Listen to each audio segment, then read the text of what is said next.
Good morning, my dear students. Welcome to our IP class. Today we are going to discuss data aggregations. So what do you mean by aggregation? Aggregation means we have to transform the data set and produce a single result or single numeric value from an array. So the output of data aggregation will be a single numeric value. Okay. There are many types of aggregation mechanisms used in data frame. They are max, min, sum, count, std, and var. So what is max? Suppose df is our data frame. Df.aggregate of max will display the maximum of corresponding column. For example, in our example, we denoted unit test in 0, 1, 2. No, this is not our example. In our example, we denoted unit test 1, 2, 3, and so on. So in that case, what will be the maximum number? Maximum is, this is unit test 1, 2, 3. So maximum is 3. So it will returns maximum of corresponding column. So if you are using df.aggregate of max, it will display or it will give back the maximum value in each column.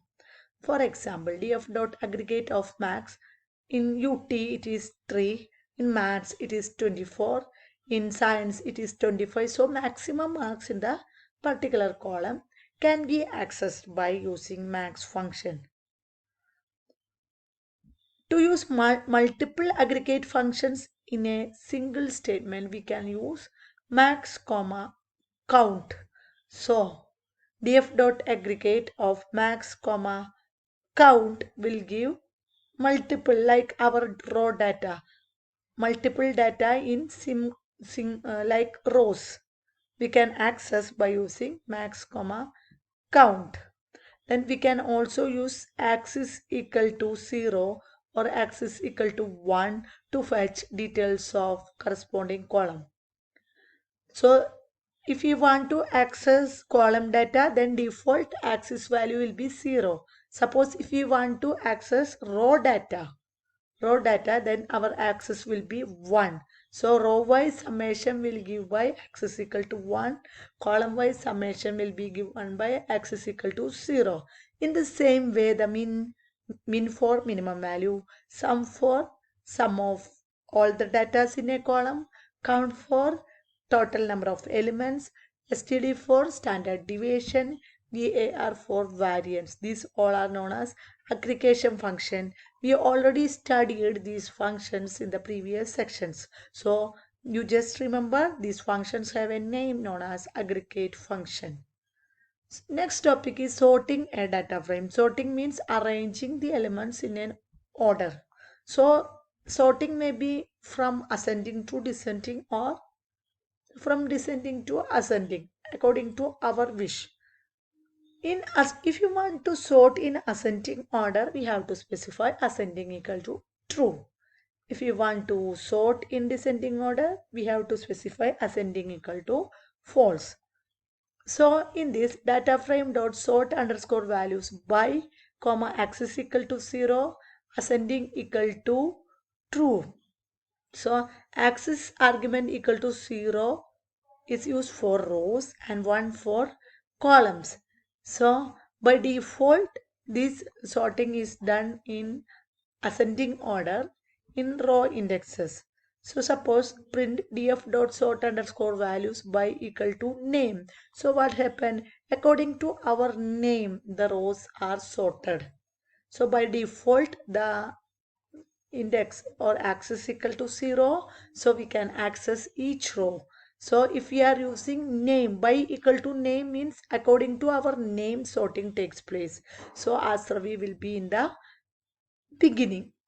By equal to name, by equal to corresponding column name. So each row will be accessed. Then we can access df of df. Again we can sort by equal to science means we can access the science, there is a subject science row. So all data will be accessed in this case, but they are doing some condition here. Only corresponding to unit test 2 they are accessing. So this will be, from this we are using the sorting method to this data.